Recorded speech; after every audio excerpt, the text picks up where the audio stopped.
La semana pasada terminamos de ver las diferentes expresiones del amor Gesed de Dios.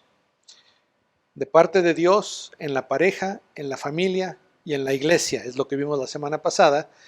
Y lo que hicimos fue retomar nuestro estudio del libro de Hechos, viendo cómo se describe a la iglesia al final de Hechos 4.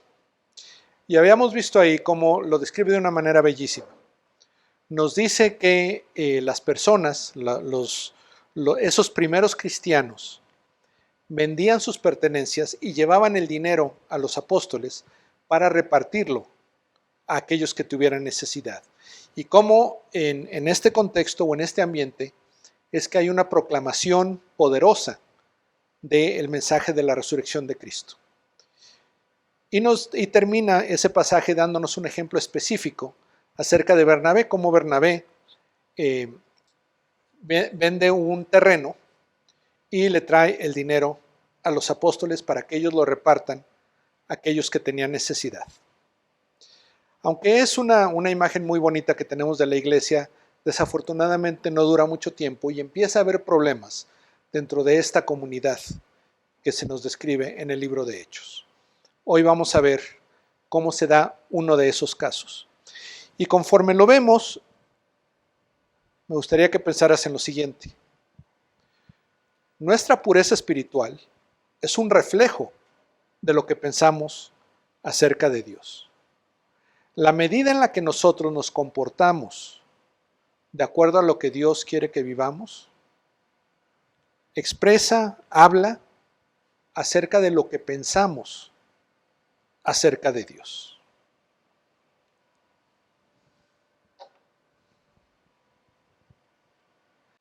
Bernabé había vendido su terreno y había traído toda la cantidad que recibió por el terreno a los apóstoles para que ellos lo repartieran a los necesitados dentro de la comunidad.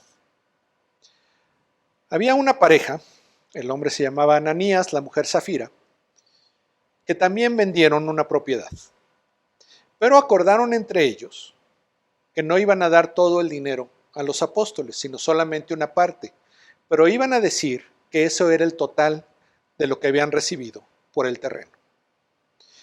Y cuando Ananías entrega este dinero, el apóstol Pedro le dice: Ananías, ¿por qué has permitido que Satanás te influencie de esta manera para mentirle al Espíritu Santo? Pues el terreno era tuyo y tú podías hacer con él lo que quisieras. Y aún vendiéndolo, el dinero era tuyo y tú te lo pudiste haber quedado todo o dar cualquier porción como tú quisieras. Entonces, ¿por qué ha entrado este deseo de engaño a ti? No le has mentido a los hombres, le has mentido a Dios. Y en ese momento Ananías cae muerto, ahí donde estaba. Y vienen unos jóvenes y levantan su cuerpo y se lo llevan para ser enterrado. Después de unas 3 horas, Ananías llega ahí donde estaba Pedro, sin saber lo que había pasado con su esposo. Y Pedro la confronta y le dice: Zafira, ¿vendieron ustedes el terreno en tal cantidad? Y ella le dice: sí, en esa cantidad. Y Pedro le dice: ¿por qué han decidido ustedes hacer esto? Y le dice: los pies de los jóvenes que se llevaron a enterrar a tu marido están viniendo, están a la puerta y te llevarán también a ti. Y en ese momento Zafira cae muerta. Y estos jóvenes efectivamente llegan, se encuentran con el cuerpo muerto y se la llevan también a ser sepultada junto con su marido. Y todas las personas que escucharon acerca de esto sintieron un gran temor, tanto gente de la iglesia como gente fuera de la iglesia. La iglesia continuaba creciendo y cada día se añadían más y más personas a la iglesia. Los apóstoles iban al templo, al pórtico de Salomón, donde los encontraba la gente, aunque no todos iban allá. Y la iglesia crecía de tal manera que las personas traían a sus enfermos, a que al menos la sombra de Pedro pasara sobre de ellos y fueran sanados. Y de las ciudades vecinas traían a los enfermos y a aquellos que eran atormentados por espíritus malignos, y todos eran sanados. Esta es la historia con la que comienza el capítulo 5 de Hechos y vamos a ver cómo la relata Lucas, inspirado por el Espíritu Santo. Comienza diciendo: pero cierto hombre llamado Ananías, con Safira su mujer, vendió una propiedad y se quedó con parte del precio, sabiéndolo también su mujer. Trayendo la otra parte, la puso a los pies de los apóstoles. Y acá estamos viendo una cuarta mención. Se había mencionado ya anteriormente cómo la gente vendía sus propiedades. Después nos dice lo define más específicamente, cómo vendían propiedades, terrenos, y traían el dinero a los apóstoles para que lo repartieran los pobres. Después nos habla del caso de Bernabé y después nos habla de Ananías,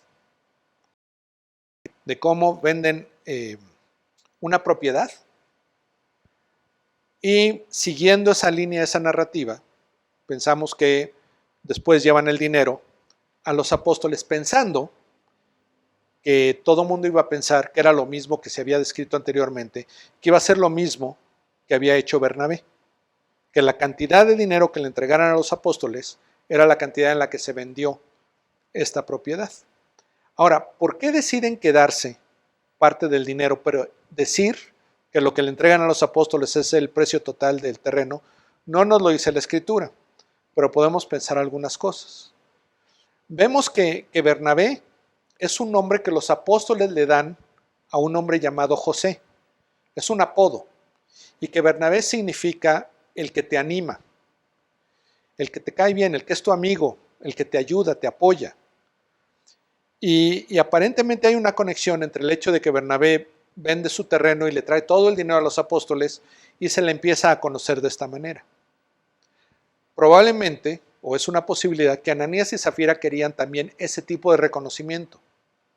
O mínimo, ellos querían ser vistos en la iglesia como personas que daban y no de los que estaban recibiendo.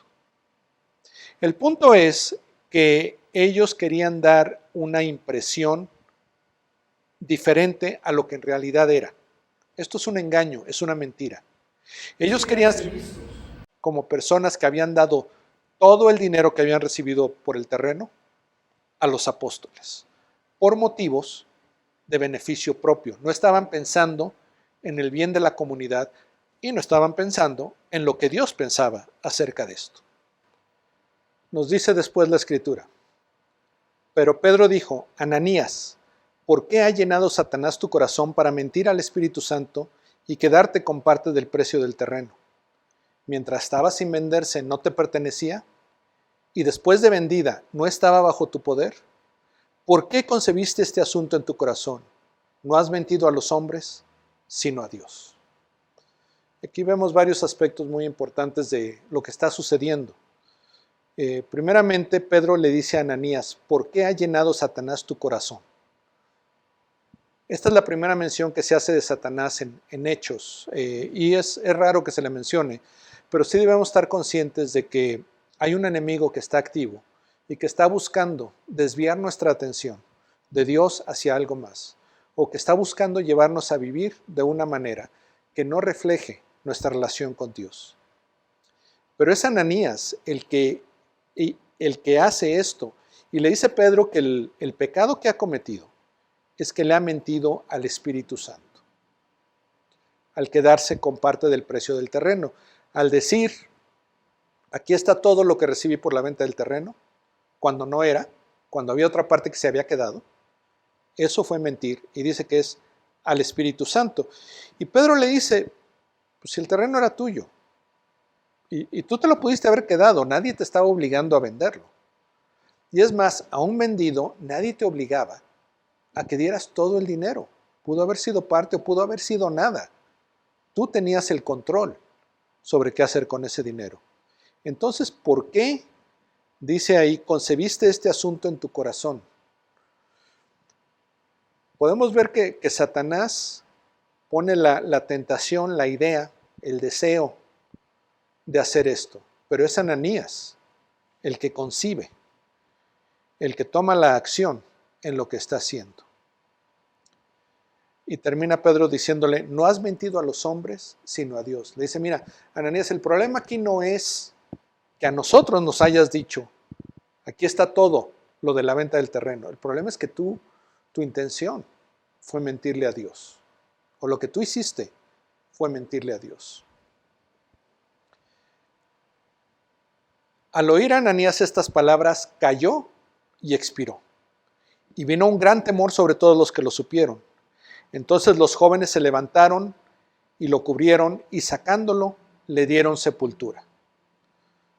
Cuando Ananías oye el juicio realmente, lo que Pedro le está diciendo, muere ahí inmediatamente. Y los que escuchan lo que sucedió, los que se dan cuenta de lo que sucedió, dice que les vino un gran temor. Y nos menciona ahí que un grupo de jóvenes, unos jóvenes de la comunidad, llegan y se llevan su cuerpo para prepararlo para la sepultura, todos los rituales que tenían como costumbre los judíos. Como 3 horas después, entró su mujer, Safira, no sabiendo lo que había sucedido. Y Pedro le preguntó, dime, ¿vendieron el terreno en tal precio? Sí, ese fue el precio, dijo ella. Entonces Pedro le dijo, ¿por qué se pusieron de acuerdo para poner a prueba al Espíritu del Señor? Mira, los pies de los hombres que sepultaron a tu marido están a la puerta y te sacarán también a ti. Aquí algunas personas se preguntan, ¿cómo es que han pasado ya 3 horas desde que muere Ananías y nadie le ha dicho a su esposa? O sea, como que debería ser la primera en enterarse de lo que le había pasado. Hay un par de cosas que podemos pensar de lo que está sucediendo aquí. Una es que sí trataron de avisarle, pero no sabían dónde estaba, no la encontraron, hasta que ella misma llega ahí con Pedro. O Pedro, guiado por el Espíritu Santo, evaluando la situación y sabiendo que hay que confrontar también a Safira, da instrucciones de que no se le comunique hasta ver qué respuesta va a dar ella. El caso es que cuando ella llega, ella no sabe qué fue lo que pasó con su marido. Y Pedro la confronta. ¿Vendieron el terreno en esta cantidad? Y ella dice, sí, esa fue la cantidad. O sea, sigue de acuerdo con el plan que habían acordado ella y su esposo. Y entonces Pedro nuevamente le hace la acusación y lo que le dice es, ¿por qué se pusieron de acuerdo para poner a prueba al Espíritu del Señor? Nuevamente, el asunto no es con nosotros. El asunto no es la cantidad de dinero o es que a nosotros nos vean la cara. El asunto es que ustedes están buscando engañar a Dios. Están buscando hacer algo sin que Dios se dé cuenta o a pesar de que Dios ha dicho que no. O sea, nuevamente tiene que ver con la perspectiva que tienen Ananías y Safira acerca de Dios. Y el juicio es el mismo. Los hombres que se llevan a tu marido están por llegar y te llevarán a ti también, le dice Pedro. Al instante, ella cayó a los pies de él y expiró, murió. Al entrar los jóvenes la hallaron muerta, entonces la sacaron y le dieron sepultura junto a su marido. Y vino un gran temor sobre toda la iglesia y sobre todos los que supieron estas cosas. Se repite más o menos lo que pasó con Ananías, llegan los jóvenes, se llevan el cuerpo, nuevamente es para prepararlo para todo el ritual de sepultura, pero eventualmente los dos son sepultados. Y nos dice ahí que vino un gran temor sobre toda la iglesia y sobre todos los que supieron estas cosas. No solo sobre estos cristianos tempranos o de esta primera comunidad cristiana, sino también de las otras personas que estaban en Jerusalén. Y cuando en la Biblia nosotros vemos que habla acerca de temor, es un temor que tiene un elemento muy fuerte de respeto, de reconocimiento de la estatura, de la calidad de la persona con la que estamos tratando. Pero también es un temor de tener miedo de lo que me pueda suceder. Y tiene que ver con la manera como tratamos a Dios o como nos referimos a Dios. En la Escritura hay algunas historias que reflejan situaciones similares a esta. donde, bueno, y era lo que pensaba yo durante mucho tiempo al ver esta historia de Ananías y Zafira. Yo decía, híjole Dios, ¿no estás exagerando? O sea, ¿no es mucho esto? ¿Puedo pensar en pecados peores que el decir, sí, yo vendí el terreno por esta cantidad, cuando en realidad fue por otra? O sea, ¿por qué tan drástico con Ananías y Zafira? En el Antiguo Testamento, cuando los israelitas están entrando a la tierra prometida, Dios les da la instrucción de destruir cierta ciudad y de que todo el botín va a ser dedicado a Dios, al templo. Pero uno de los guerreros, Acán, decide quedarse unas piezas de oro para él. Y nuevamente el castigo de Dios es terrible sobre él, sobre su familia, y afecta a toda la comunidad.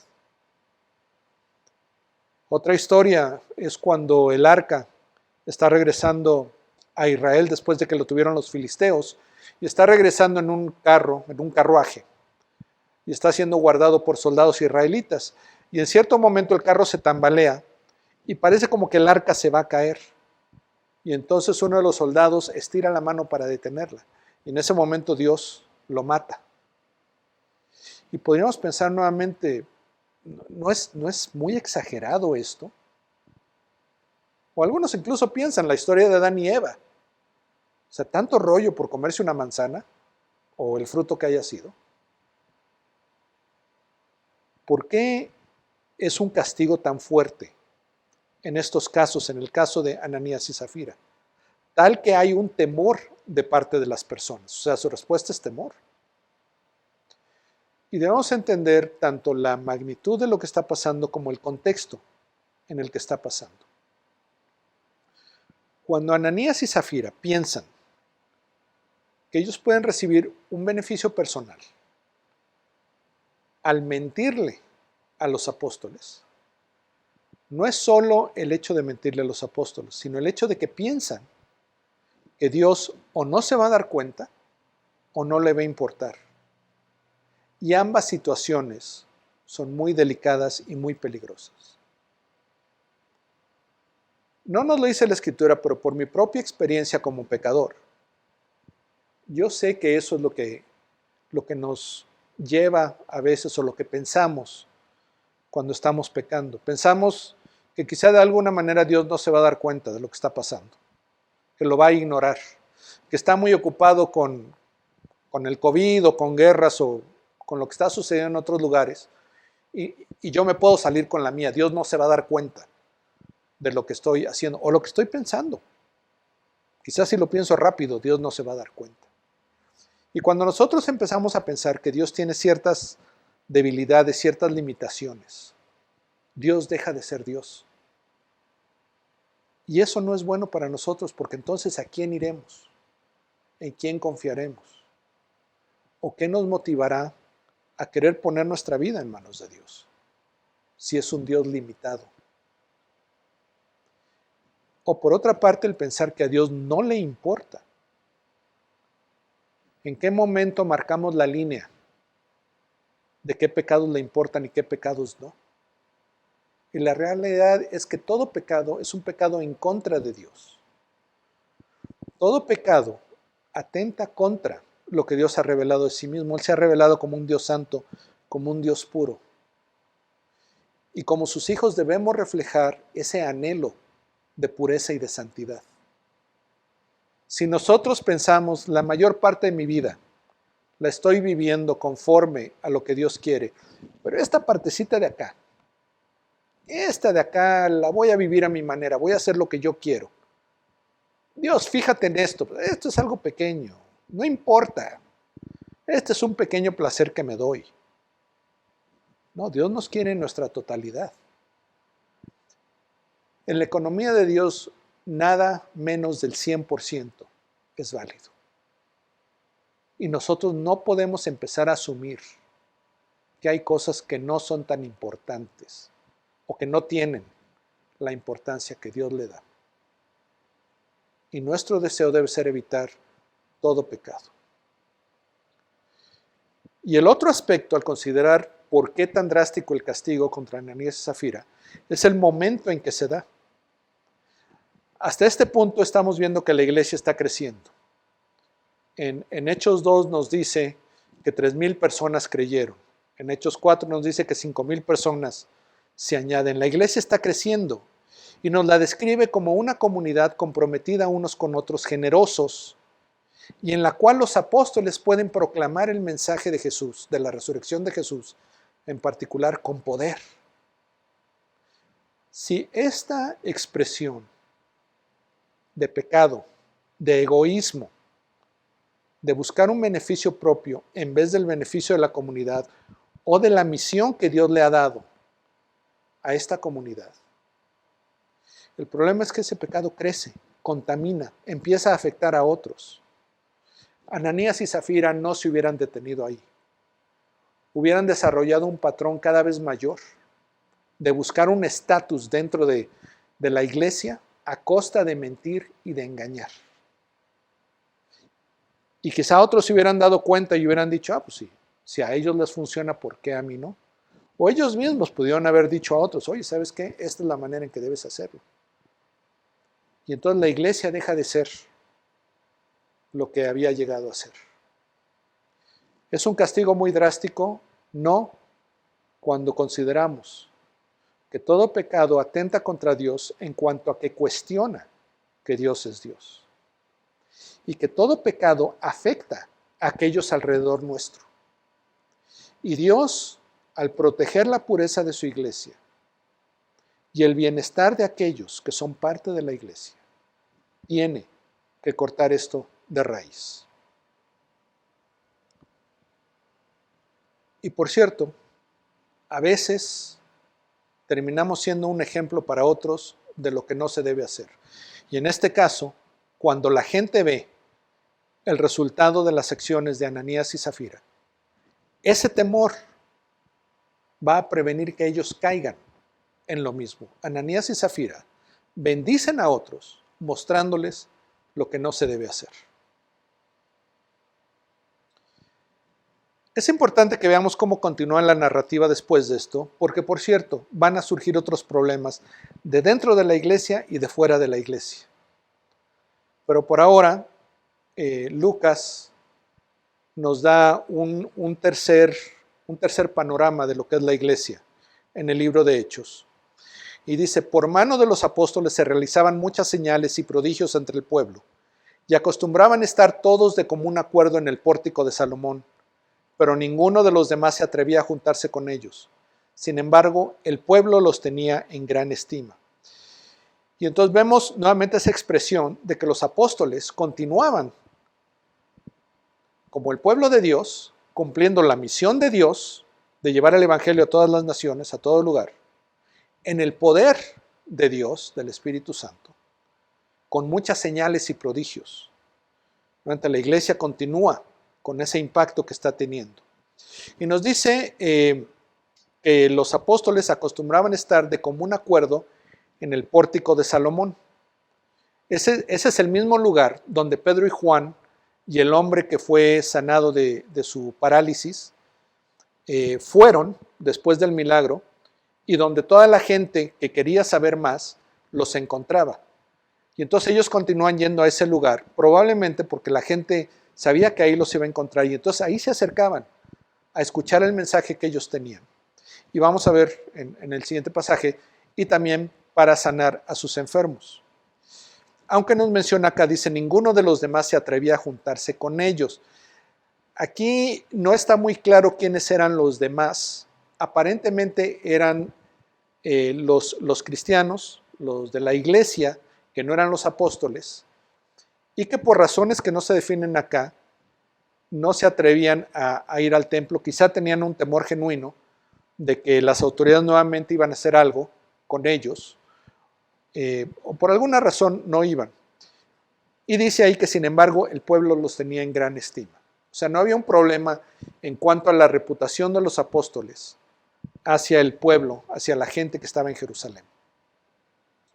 Y termina el pasaje diciendo, y más creyentes en el Señor, multitud de hombres y de mujeres se añadían constantemente al número de ellos, a tal punto que aún sacaban a los enfermos a las calles y los tendían en lechos y camillas para que al pasar Pedro, siquiera su sombra cayera sobre alguno de ellos.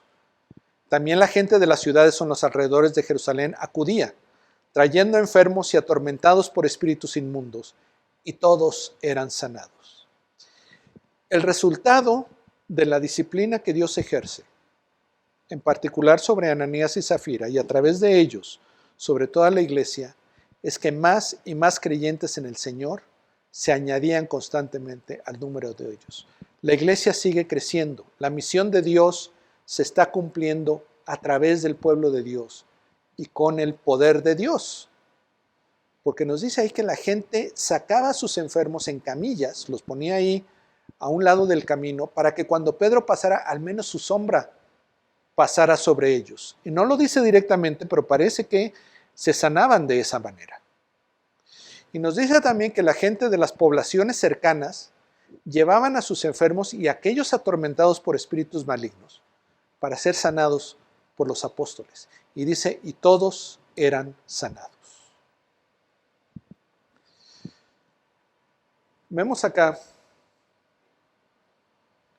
que en cierto momento de la vida de la iglesia, cuando todo está, por así decirlo, en una luna de miel, todo está saliendo bien, aparte de que Pedro y Juan pasan una noche encarcelados, realmente ha habido buenos resultados, nadie ha sufrido grandemente, hay expresiones maravillosas del poder de Dios y la iglesia crece y crece y crece. Y en medio de eso surge este pequeño incidente con Ananías y Zafira, que aquí le decimos pequeño, pero que si se ha dejado crecer, pudo haber causado un gran daño a la iglesia y a la misión de la iglesia. Y por eso Dios obra de la manera que lo hace. Y la reflexión para nosotros, lo que me gustaría que consideraras esta semana, es si hay algo en tu vida que necesite ser purificado. Si hay algún aspecto de tu vida, quizá alguna conducta, alguna forma de pensar, algún deseo, alguna relación, algún sentimiento hacia alguien, que el Espíritu Santo te ha dado ya la convicción de que no debe ser parte de tu vida como hijo de Dios. Pídele, le vamos a pedir un momento a Dios que Él mismo nos revele si hay algo en nosotros que debamos presentarle. Nosotros no tenemos el poder para superar el pecado, pero Dios sí. Él nos ha dado el Espíritu Santo, el poder de Dios en el Espíritu Santo, para conquistar estas áreas de nuestra vida y ponerlas bajo su señorío. El día de hoy, en unos momentos, vamos a celebrar la Cena del Señor. Y el apóstol Pablo, cuando hablaba acerca de este sacramento a la iglesia de los Corintios, les menciona ahí que uno no debe acercarse indignamente a la mesa del Señor. Y esto significa el no tener una actitud como la que tenían Ananías y Zafira, donde no le daban el respeto a Dios que Él se merece, donde no respondían a Dios de la única manera que se puede responder a Dios, que es en alabanza, en honor, en gloria, donde ellos pensaban que no tiene gran importancia. Cuando nosotros nos acercamos a la mesa del Señor, cuando celebramos el sacramento de la comunión, nos dice en ese mismo pasaje que estamos proclamando a Jesucristo y su venida. Le llamamos comunión porque también es un acto que nos une en comunidad con todos los cristianos y con Dios. Y es algo que Jesús dijo que hiciéramos en memoria de Él. Debemos entonces celebrar el sacramento de la comunión, conscientes de la importancia que tiene, de lo que representa, de lo que proclama y de lo que significa en nuestra relación con Dios. Vamos a tener un tiempo para orar y pedirle a Dios que Él nos revele si hay algo que debamos hacer. Y no tienes que hacerlo en este momento, puedes hacerlo durante la semana. Pero sí tomar la decisión en este momento, tener la intención en este momento, antes de tomar la cena del Señor, de ponerlo en manos de Dios. Vamos a orar. Padre, tu palabra dice que tú disciplinas a aquellos a quienes amas. Y a través de tu palabra, a través de la vida de la iglesia, muchas veces tú nos muestras aquellas cosas en nuestras vidas que te desagradan, que no deben ser parte de la vida de un hijo tuyo. Espíritu Santo, Jesús dijo que tú vendrías a convencer al mundo de pecado. Y de una manera personal, cada uno de nosotros te pide que tú nos des convicción de nuestro pecado, de lo que tiene que cambiar nuestras vidas. Y danos la esperanza, la seguridad de que no tenemos que sobreponernos nosotros mismos, sino que tú lo puedes hacer en nuestras vidas. Y te pedimos que lo hagas, que quites de nosotros cualquier cosa que impida que nuestra relación con nuestro Padre Dios sea completa, plena, como Él quiere que sea. Y que al celebrar el sacramento de la comunión, lo hagamos con gozo, sabiéndonos parte del cuerpo de Cristo de la Iglesia y en comunión con nuestro Padre Dios. En el nombre y para gloria de Cristo Jesús. Amén. Nos dice la Escritura que en la noche en que Jesús fue entregado, Él tomó el pan al celebrar la cena de Pascua con sus discípulos, lo partió y lo repartió a sus discípulos diciéndoles: este es mi cuerpo que es entregado por ustedes. Asimismo tomó la copa de vino y les dijo: esta copa es la copa del nuevo pacto. Esta es la copa de mi sangre que será derramada para el perdón de los pecados de muchos. Como cristianos, cuando nosotros tomamos el pan y bebemos la copa, confesamos nuestra fe en Jesús, nuestra lealtad hacia Dios y nuestra esperanza cierta de que Él cumplirá su obra en nosotros. Como hermanos en Cristo, tomemos el pan, bebamos la copa.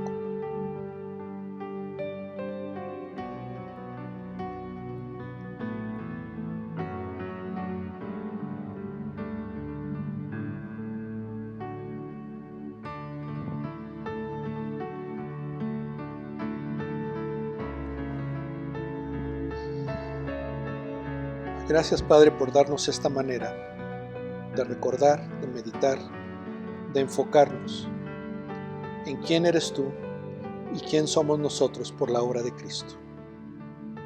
Bendícenos como hijos tuyos para que le proclamemos con nuestras vidas y nuestras palabras. Amén.